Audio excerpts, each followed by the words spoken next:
Hey everyone, in this video we will look at the gauge visual available in Power BI. So I've got this file open here with me, and I've also uploaded this file to GitHub. I'll leave a link to the file name in the video notes so you can download the file and do the tutorial along with me. So the first one is, when do you use a gauge visual? You use a gauge visual when you want to trend or look at one measure vis-a-vis its target or forecasted value, or let's say you've got some goals set against some sales and you want to see how we're trending against those goals. So gauge is a really good visual for one specific measure if you want to see that. So I'll show you some data I've got. I'll click on this and data set, and I'll click. So it's just giving me sales by region. So each of these I've got actual, forecast, maximum and minimum values. And let's start. So I'll click on the gauge visual, which is here, and I'll increase the size here.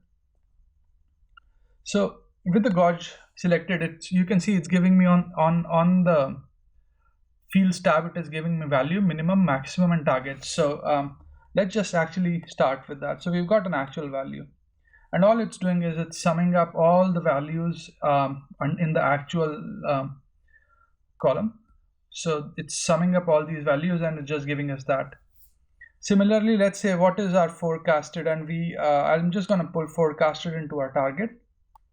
So this is saying that we've achieved 1130, but our target was, or the forecast was 1400. So we still need to do some work here. Similarly, we've got min and max. So min could be, hey, you've got to, in any region, you've got to minimum achieve this amount of sales. So let's put that there.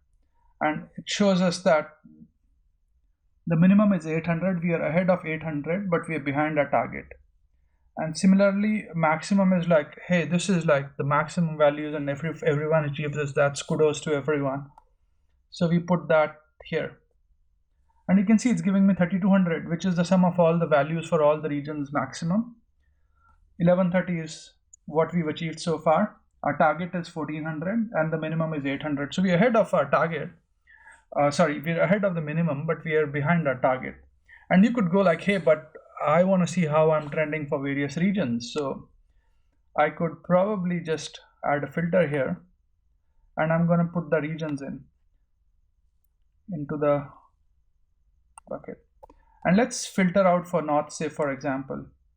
North is a poor example. Let's try with east. So in east, we've actually ahead of our forecasted, which is awesome. And let's see how we're doing in north. Was a poor example. South, we are behind. West, we are behind. And let's see how we are doing overall. So east, north, so combined east and north, we're doing all right. South, if we add, it starts falling behind, and when we add west, it falls. Oops. So let me select all the values. So this is giving me some unhappiness. So you can see that gauge is a great visual if we want to just look at one measure and see how the values are filtering vis-a-vis the targets and the minimum and the maximum. I hope you find this video useful, and thanks for watching this video. Please do subscribe to my channel if you enjoy what I'm doing, and leave a comment if you want me to take up any specific topic. Cheers, bye.